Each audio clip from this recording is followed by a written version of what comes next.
All right, we are now working on percent conversions. Now, if you look on the screen there, you can see that there is a way to get from a fraction to a percent to a decimal, so and so forth, backwards and forwards. There is an easy method that I like to call the triangle of power, which I'm going to actually show you. This is TEK number 6.4G, so if you are in the Go Math book, you may go to the 6th grade book tab, and then go to the table of contents, click on 6.4G once you find it in the table of contents, and that'll give you additional practice. In the meanwhile, I'm going to show you a foolproof method as to how you would actually use that triangle of power to do your conversions. Okay, now keep in mind that this is a repeat of a video that I did without sound, so I apologize for that previous video, but we're going to get into it now. Okay, so if we take a look at my paper here, what I'm going to do is I'm going to go ahead and construct a triangle. Okay, I'm going to label it at its points with F, D, and P, standing for fraction, decimal, and percent. Okay, fraction, decimal, and percent.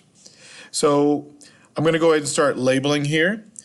I want us to start off with a fraction of 37 over 100. Okay, this fraction 37 over 100 is going to be fairly simple for us to look at, for us to work with. I'm going to try to change this. Okay, that might be a little bit better for our purposes now.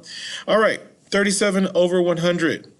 What I would do in order to convert my number from a fraction to a decimal, number one, to get from there to there, okay, what I'm going to do is I'm going to divide my numerator, which is this number here at the top, divided by my denominator, also known as N over D. Okay, so whichever one you think or you like best. All right, now in order for me to do that, and through the magic of YouTube, what I'm going to do, once I divide 37 over 100, that's going to give me 0.37. Okay, 0.37. Now I'm doing some shortcuts here, but you are easily able to simply divide 37 divided by 100 over here, okay? And that'll give you 0.37. So I don't want you taking any points, but for brevity's sake, and the fact that we are doing a video, then I don't want to hold you up, but this is easily done that way. Now, if this number was something like 5 over 8, 6 over 7, you can do the exact same thing to get your percentage. Now, what if I wanted to go from a decimal to a percent? If I wanted to go from a decimal to a percent, what I would do is I would simply move my decimal point, and I'm just going to say decimal point over 2 times to the right and add a percent sign. Now, once I do that, this now becomes 37% because there's an assumed decimal place here. So again, 1, 2, it ends up there. There's an assumed decimal point after that, okay? Now, what if I wanted to get from a percentage now back to that fraction? All that I would do, and I'm going to turn my paper slightly askew here so you can read my writing. I'm going to put the percentage that I got, so that 37 over 100, and I will drop the percent sign. Okay, I have to write here in my highlighting.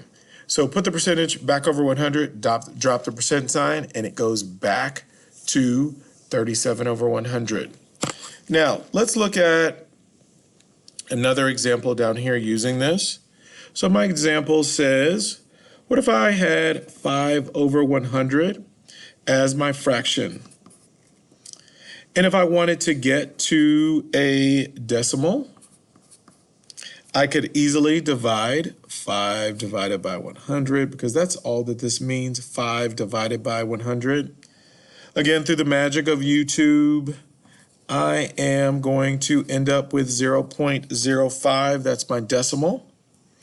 What if I wanted to get back to a percentage? All that I would do again is move my decimal over twice. There's an assumed decimal place there. Add my percentage, okay?